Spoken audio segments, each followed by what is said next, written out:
Salut à tous. Bon, pour commencer, un grand merci à Fabien. Merci. Qui nous oublie pas, sympa. Dans cette vidéo, on prend la route direction El Orsa. El Orsa, c'est une petite ville du Chano vénézuélien.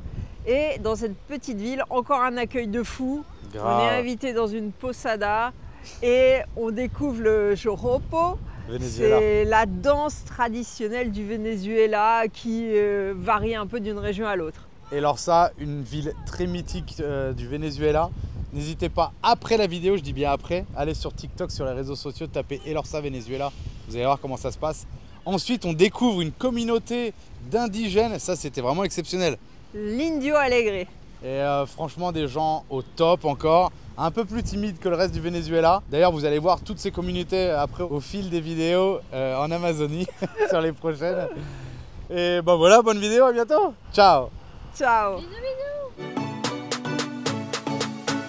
Bienvenue sur la chaîne XTG Family. Accompagnez-nous sur les routes d'Amérique du Sud, où nous voyageons depuis plus de 5 ans.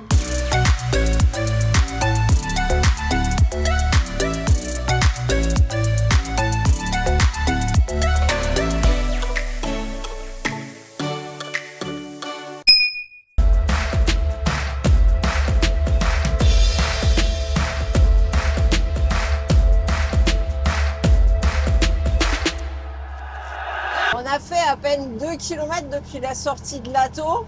On s'est arrêté pour regonfler les pneus et nettoyer un peu toutes les branches qu'on avait sur le toit et partout. Et il y a une voiture qui s'arrête et qui nous dit « Ah, on peut faire une photo !» Et après, ils nous disent « Ah, vous êtes pressés? Non, parce que sinon, on vous invite à la finca. » Ouais, c'est gentil, mais en fait, on a déjà fait une semaine dans l'Ato et maintenant, faut qu'on avance, quoi. Direct, les gens, ils t'invitent. Ah là, c'est eux qui nous ont invités. Alors on n'avance vraiment pas, ça fait un moment qu'on roule mais on n'avance pas. Il y a des trous, des nids de poules sur la route un peu partout. Et comme on vient de se prendre une grosse pluie, en fait, avec les mares d'eau, on voit pas les trous. Donc c'est encore pire que quand on les voyait parce que là parfois on croit passer en évitant les trous et en fait l'eau les cache. Et en plus, on a eu une petite panne. On a l'essuie-glace de Julien qui nous a lâchés et heureusement que Julien bricole un peu parce qu'en fait c'était rien, c'était juste qu'il était desserré et il entraînait plus le balai. Mais oh, si vous connaissez rien les mécaniques, ça peut être gênant parce qu'avec les grosses pluies qu'on se prend ici quand t'as pas d'essuie-glace, ouais, mais faut encore avoir l'idée de serrer le boulon, Julien. Ah, faut pas voyager à ce moment-là. Aïe. Alors là, on a un piquet de grève. Je pense que comme il y a eu des grosses pluies, les champs sont inondés, ils déplacent les animaux dans d'autres pâtures. Et regardez la rivière bien remplie, il n'y a pas beaucoup d'espace sous le pont. Bon eux par exemple, la maison elle n'est pas construite assez haute parce qu'ils ont les pieds dans l'eau. Et c'est le cas de beaucoup de baraques. Petit barrage de cochon. Putain, j'ai roulé dessus, merde. 50 degrés. Allez, on arrive à un contrôle. C'est quoi? C'est qui? Guardia, avec les poules, regardez. Garde nationale. Ouais, ils ont un camion là. Pas des pneus. Tu devrais aller de l'autre côté parce que là tu vas pas passer. Hein. Il y a le pop, Manon. Continuez pendant 70 km Ça va bien? Ouais, il est bof. No tiene caoutchouc para mí, non? Yo? Ah, si, claro. Stationné aquí? Pour faire quoi? Pour parler. Bon, impeccable. J'ai eu mon bob militaire, que je vais déjà me faire piquer par Manon par contre. J'ai pas de casquette, hein. Impeccable. Qu'est-ce qui nous manque? Quel accessoire il nous manque? Celui écrit en jaune, je sais plus quoi là. Celui-là, ouais. T'as grave. demandé les... Non, je peux pas tout demander au même truc à chaque fois ici. Gratteur. Ciao, gracias. Ici, c'est slalom entre les touffes d'herbe. Ah, des fois on passe au-dessus aussi. L'entretien des routes, c'est pas leur priorité. Quoique, il y a des gens qui ont bouché les trous.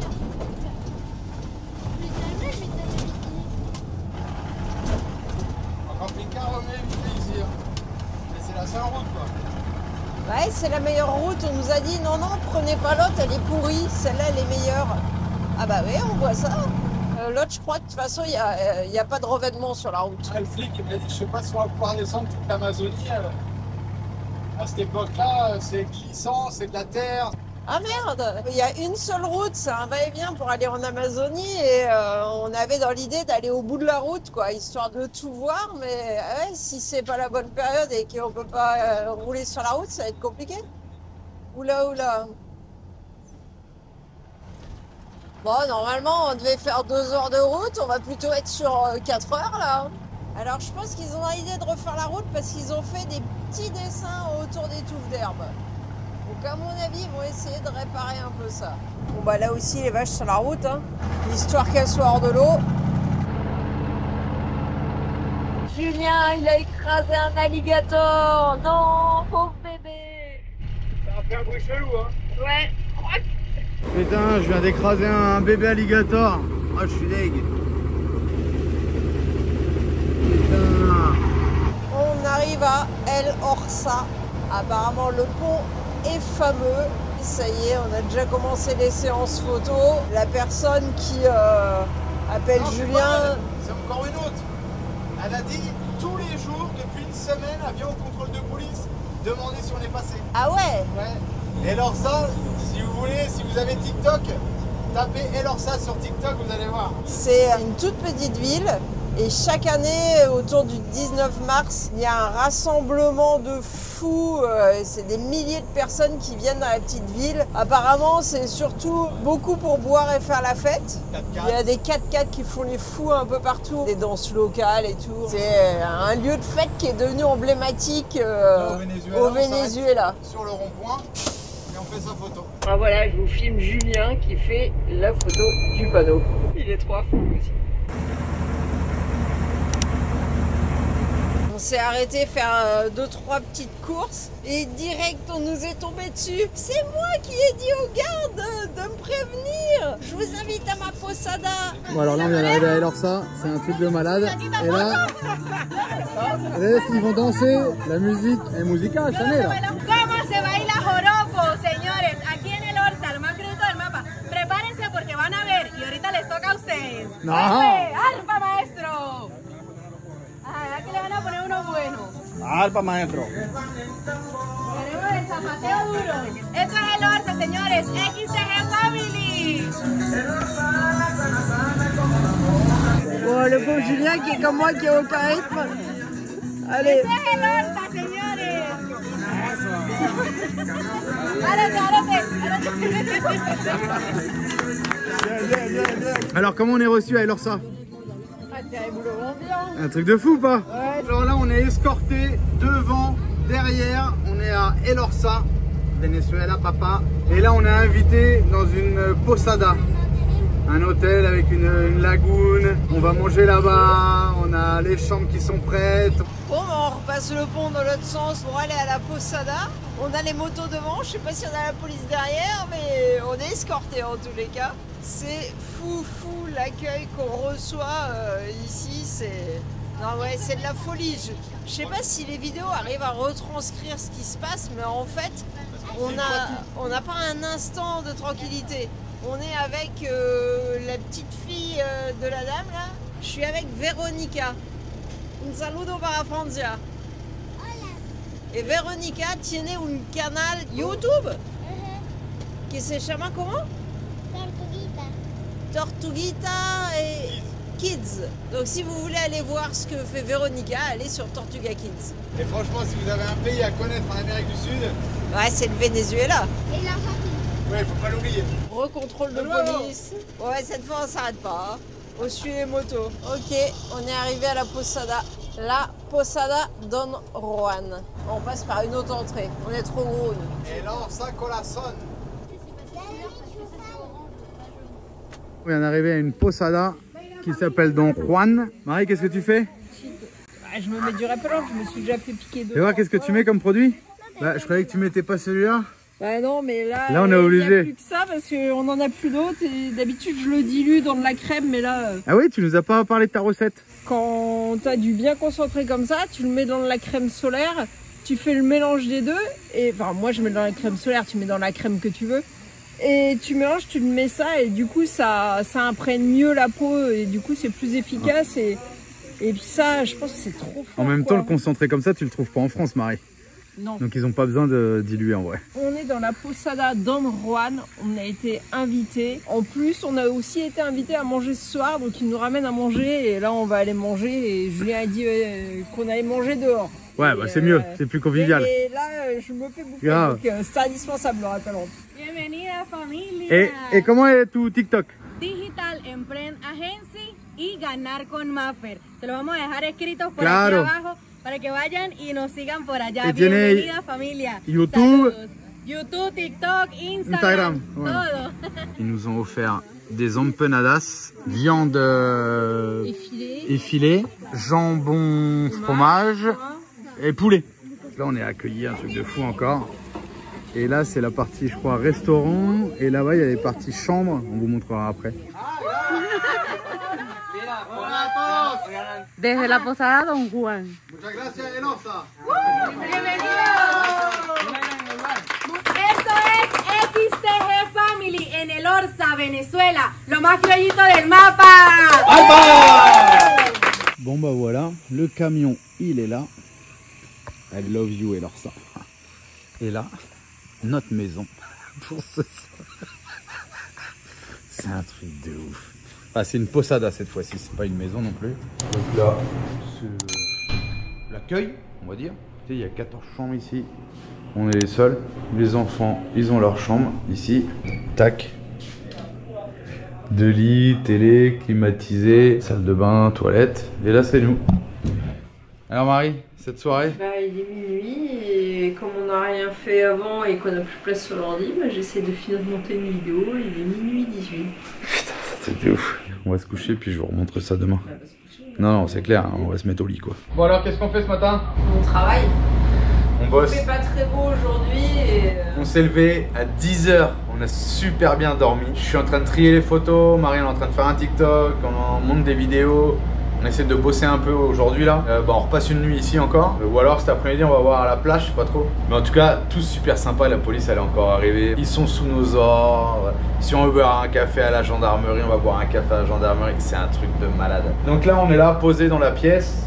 On fait ce qu'on a à faire et puis après on verra si on va se promener. On a quitté l'hôtel pour profiter de la fraîcheur du soir et venir voir Bonjour, comment tu t'appelles? Ronald et Rutsana qui vont nous danser la danse traditionnelle qui se llama Oropo Criollo. Todo bien? Sí, todo fino. Alors, elle est la reine du folklore ici et lui, il est professeur de danse. Alors, on devrait avoir une belle démonstration. Il m'expliquait qu'en fait, les pas qu'on voit dans la danse, que vous allez voir, ça tape beaucoup par terre et en fait, ça reproduit un peu la vie des chaneros, des cow-boys d'ici. Les pas du taureau, les pas des chevaux. On attend impatiemment de voir ça parce qu'en fait en ce moment il n'y a pas trop de fêtes de village et c'est les seuls moments où on peut voir ça, donc ils ont fait venir les danseurs spécialement pour nous. T'es chaud Julien pour danser? Non, non pas trop, mais on va voir. Toi la première, c'est les filles en premier. J'ai zéro rythme. Et bon on va rigoler. Vamos a ver la danza que se llama Oropo. Oh, alors regardez leurs chaussures. Bah, c'est une sorte d'espadrille, ils appellent ça alpargatas ici. Et en fait c'est une semelle toute plate de cuir avec une lanière qui tient derrière. Et c'est la chaussure traditionnelle ici des gauchos. Et même en été ils ont tendance à aller pieds nus avec des serpents et tout. Alors là c'est notre démonstration de ballet par des professionnels. La danza chanera.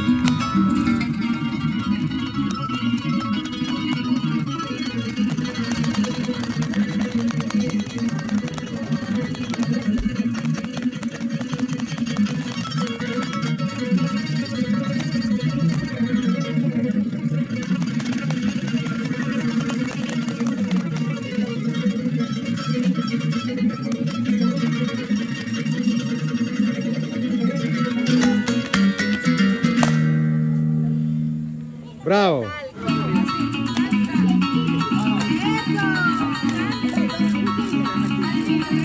Aucune coordination. Bueno, felicitaciones. Mari, Mari, Mari, eres una experta. Ahora eres una experta. Ahora vamos a ver más profesional que nosotros, mucho más.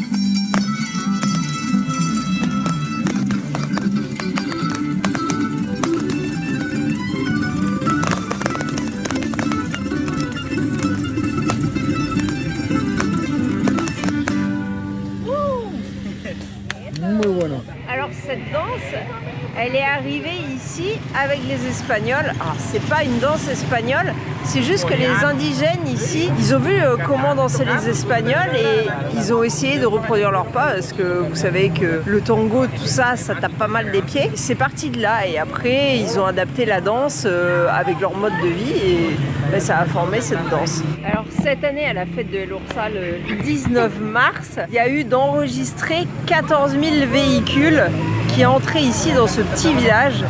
Mais il faut savoir que les véhicules sont enregistrés seulement la journée. Donc vous imaginez le nombre réel de véhicules qu'il y avait, et sachant que les véhicules ils viennent pas à une personne, les gens ils viennent charger à fond dans les bennes des pick-up et tout. C'est 50 000, peut-être 100 000 personnes qui viennent dans un tout petit village pour, on va dire, 2-3 jours de fête, mais 2-3 jours de fête non-stop, hein, jour et nuit. Ici, tout est envahi, les rues, on peut plus circuler.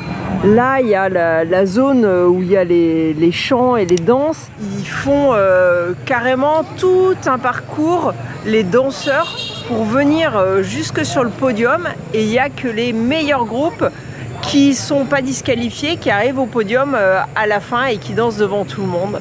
Sauf que ça se fait en plein été avec 40 degrés de chaleur. Et l'année dernière, il y a carrément quelqu'un qui est mort d'un infarctus. Vous imaginez? Enfin, c'est une sacrée fête dès lors ça. Bon allez, après ce petit, j'allais dire tango, non, petite pizza, la deuxième arrive. Et nous voilà de retour, il doit être au moins 10h30. 11h30. 11h30. Bon bah c'est au dodo hein. Allez, on est à la rivière Arauca. C'est cette rivière-là qui déborde partout dans les plaines du Chano. Et là, on part filmer 2 jours l'art de El Orsa. C'est l'emblème de la ville. Voilà la fameuse harpe. Elle est balèze, hein. Parce que ici, dans leur musique traditionnelle, ils utilisent beaucoup la harpe en instrument. Et derrière, vous voyez la guitare et les maracas. Bienvenue à El Orsa. On va essayer d'aller voir une communauté indigène. Apparemment, c'est pas facile d'y rentrer. Centre indigène de formation et de production agroécologique. On va essayer de rentrer, à mon avis, c'est pas à dire. Voilà, on rentre dans la communauté, on va demander la permission. Habla espagnol? Non? Qui habla espagnol? ¿Alguien habla espagnol? Voilà. Bon bah c'est un peu bizarre, soit ils sont timides, soit ils parlent pas aux gringos comme nous. Mais je leur ai demandé s'ils parlaient espagnol et ils faisaient que rire. Donc je sais pas trop. Là je pense... Je me demandais s'il y avait un chef. Ah, il y a personne là-dedans. Là-bas il y a un gars. Bah, je pense qu'ils parlent espagnol, comment ils font sinon? Ils ont sûrement leur langue, mais ils ont aussi l'espagnol. Bon alors là on est dans la communauté Indio Alegre, chez les Yaruro. Et donc ils vivent là, ils savent pas combien il y a de personnes, c'est beaucoup des familles qui vivent ici. Et je sais pas trop de quoi ils vivent, et apparemment ils vivent un peu d'agriculture et de bêtes, mais là ils ont rien. Et je sais pas si vous voyez derrière moi, ils sont tous dans leur hamac. Et il y a une dame qui est rigolote, je lui dis bah de quoi tu vis, qu'est-ce que tu fais? Rien, m'a dit. Oh, c'est un truc de fou. Non parce qu'apparemment en fait c'est des indigènes et ils sont dans des communautés plus éloignées. Comme là c'est l'hiver et que du coup il n'y a pas de production ici, ils repartent un peu partout. Et puis après ils reviennent dans la communauté en été. Ouais, c'est un point fixe un peu là. Ouais.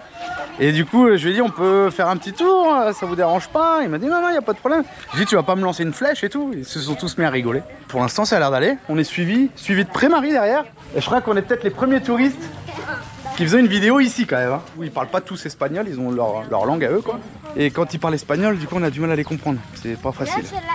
Donc allez, c'est un peu compliqué de viser la caméra vers les gens, donc je me filme et vous voyez derrière moi. C'est un peu délicat de les viser avec la GoPro. Et on va voir, on va faire un petit tour, on va voir ce qu'il y a. Alors ici ils ont un dôme et en fait quand toutes les personnes de la communauté se réunissent ici, ils font des réunions ici, ils dansent, ils chantent, enfin voilà quoi. C'est le gouvernement qui a fabriqué tout ça. Est-ce que c'était pour eux à la base? J'en ai aucune idée. C'est chouette hein, c'est énorme, énorme. Bon, alors c'est con, on n'est pas au moment de qu'ils se réunissent quoi. Du coup il y a un peu moins de monde et c'est peut-être plus facile de communiquer. Bon, ça y est, tout le monde sait qu'on est là, ça arrive de partout. On va se prendre une flèche dans le cul, ça va aller vite. Il va nous faire une petite démonstration. Ça se voit en Afrique. Putain, on est carrément de l'autre côté du continent et ils font la même chose. Il guide avec son bâton et tout. Alors Marie, t'as appris quoi? C'est des indigènes qui vivent loin ici, à au minimum 3 jours à pied. Pas trop dans la plaine, c'est plus déjà le début un peu de la forêt amazonienne, je pense, si j'ai bien tout compris. Ils ont leur petit ranch, entre parenthèses, une maison faite de boue, en adobe. Ils vivent un peu de culture, un peu d'élevage, un peu de pêche, un peu de chasse, enfin, ce qu'ils ont quoi. Ce que j'ai pas vraiment compris, c'est pourquoi ils viennent ici. Ouais, pareil. J'ai demandé s'il y avait des inondations qui les obligeaient à se déplacer des fois, parce que là c'est l'hiver, c'est la période des inondations, mais j'ai pas compris, il m'a pas dit oui il y a des inondations, donc je sais pas trop. Non, ça se voit pas. J'ai demandé aussi s'il venait faire du commerce ici, mais il a dit non, c'est trop compliqué parce que ils n'ont pas de moyens pour venir ici rapidement, donc 3 jours à pied s'il faut se trimballer du matériel, vous imaginez. Donc je sais pas trop. Ici ils ont appelé ça un refuge. C'est payé par l'État tout ça apparemment. Ouais. Mais ça devait être autre chose à l'époque, il y a des beaux bâtiments alors je sais pas trop quoi. Je sais pas. Bon, on va s'approcher ici, on n'a pas parlé avec eux ici. Avec les femmes ça passe mais tu sais jamais trop avec les hommes. On est chez les indigènes. Hein. Voilà. Bon alors là ils ont la partie dormitorio comme on dit, habitation, et ils dorment dans des hamacs. J'ai l'impression qu'ils font beaucoup de lessive parce qu'il y a beaucoup de linge pendu un peu partout. C'est peut-être le jour de la lessive, t'as raison. Après, comme il a beaucoup plu, peut-être. Ouais, les gamins aussi, ils traînent dans le... Comme Alex, quoi. Sander. Ça veut dire bonjour. Sander. Sander. Ils ont leur petite cuisine et tout, là. Qu'est-ce que ça va comer hoy? Vaca. C'est de la vache. Petit feu de bois, tranquille et tout. Et là, ils ont leur petite habitation, quoi. La dame c'est grand, hein. demandé si on avait ramené des habits ou des choses qu'on pouvait leur donner. Putain, on a donné plein de choses, je sais pas ce qu'on a. On a déjà tout donné en Colombie. Ouais, grave. Alicia, Alex, peut-être. Il y a la poule bouffe les vêtements des gens. Ouais, c'est fou, regardez un peu où on se trouve. Alors, ça peut faire un peu voyeurisme.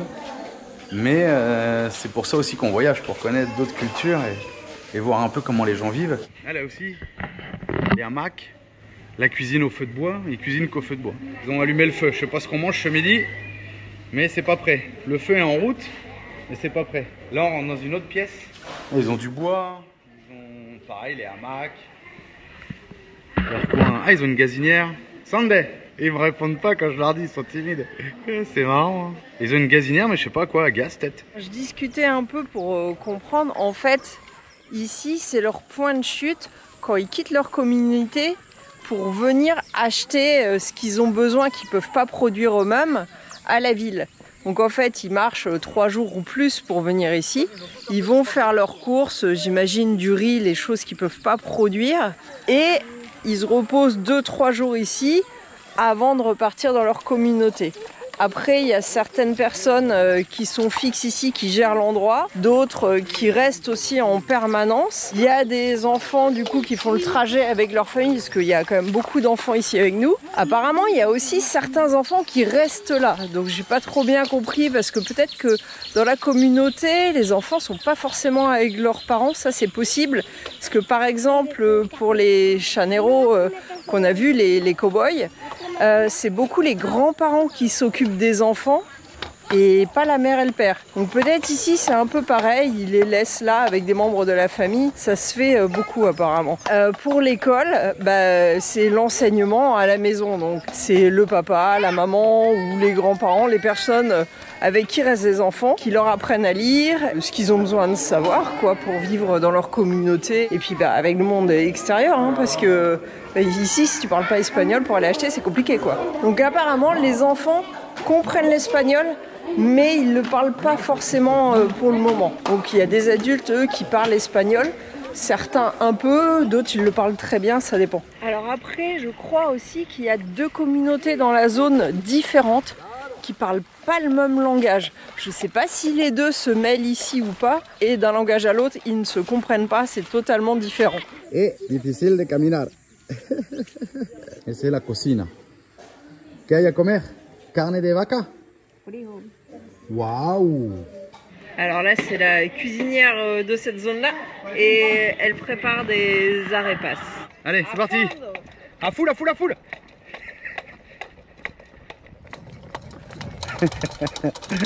Bon allez, je reprends la caméra, Marie va la reprendre après. Là c'est lavage de linge, je crois que c'est la journée lavage. Il y a du linge partout, partout, partout. Alors, jour de lessive ou lessive permanente, je sais pas trop. Toujours est-il que ils ont la petite pompe à main pour récupérer l'eau.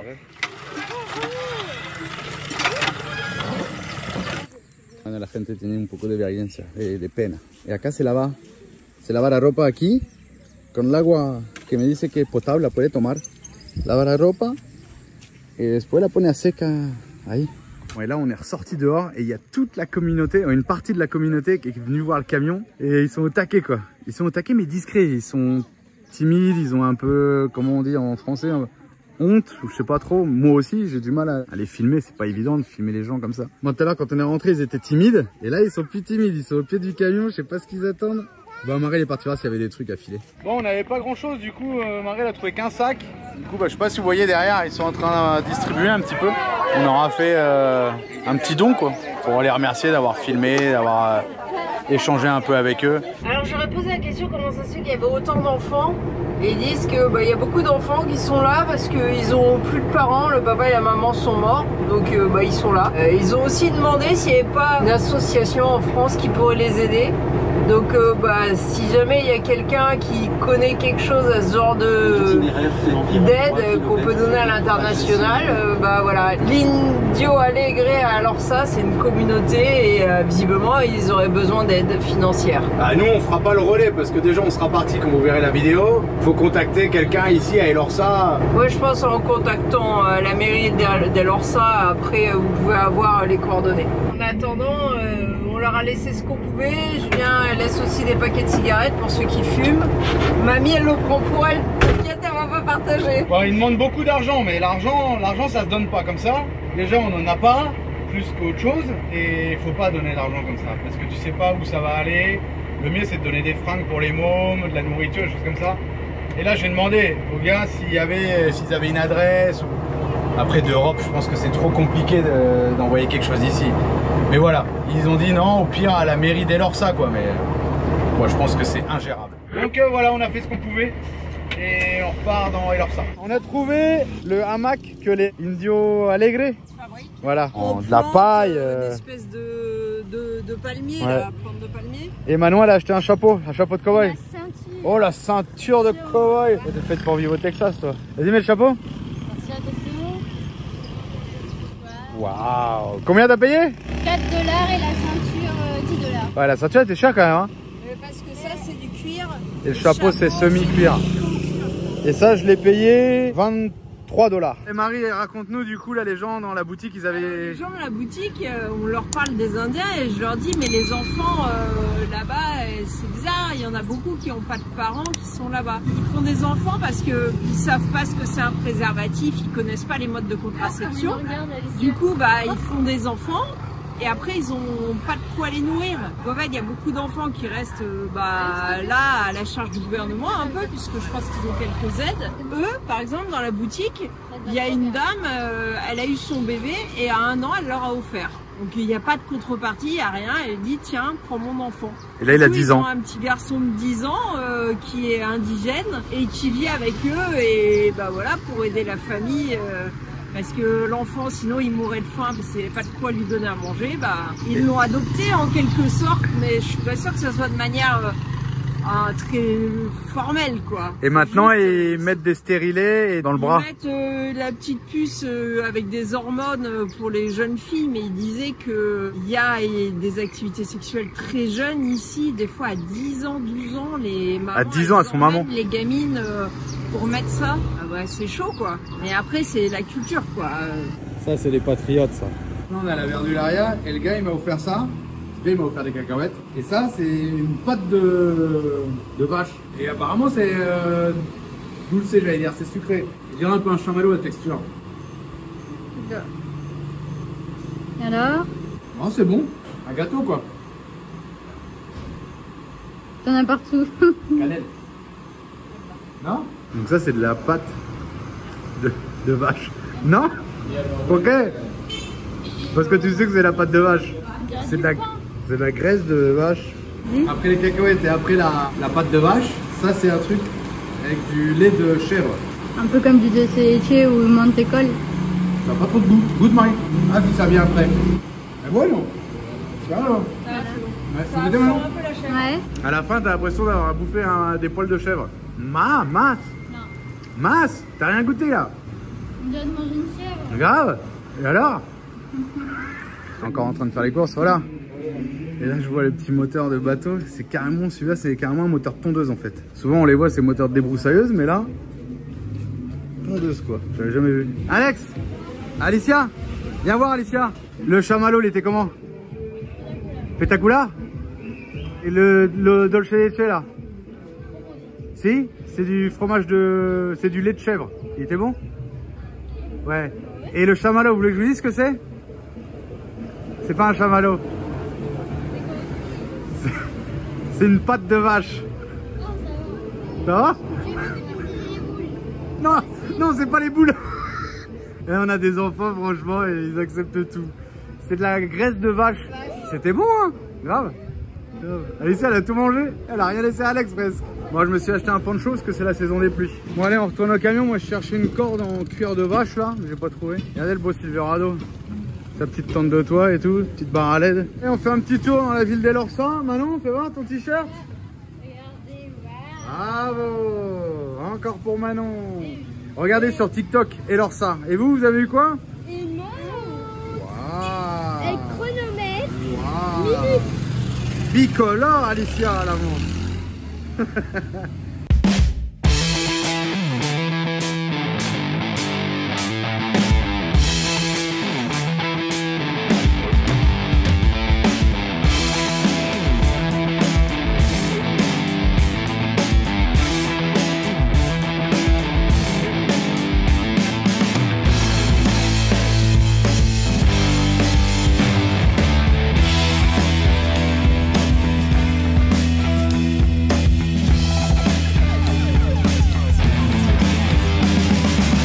Tapez ça sur TikTok et vous allez voir, c'est de la folie. Là on est au magasin et regardez, au Venezuela, Bolivar, ça c'est la monnaie locale, ça c'est la monnaie de Colombie et ça la monnaie américaine. C'est un truc de fou. Et quand tu veux payer, ils te demandent quoi du coup? En quelle monnaie tu veux payer et en quelle monnaie tu veux qu'ils te rendent la monnaie. C'est un truc de fou, je vous jure, c'est un truc de fou le Venezuela. Bon après la monnaie colombienne, une fois qu'on est sorti proche des frontières, elle ne s'utilise plus quoi. Donc ça, c'est 100 bolivars, ça représente $1. Et ça change tous les jours. Ça, c'est les pesos colombiens, 4000 pesos colombiens, ça représente $1 et ça représente 100 pesos, 100 bolivars.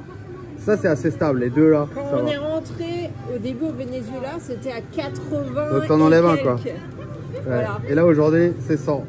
Et demain, c'est encore autre chose. Bon, moi, là, on retourne au camion et j'ai entendu les claquettes. Et du coup, les flics, ils nous ont dit, ah, ils sont en train de danser. Allez, on va voir ça. On va regarder ça.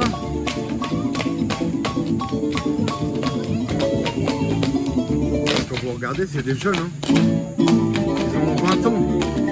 Et voilà, comme dans tous les pays d'Amérique du Sud, quand tu as une vingtaine d'années, tu viens danser sur la place. La danse chanera.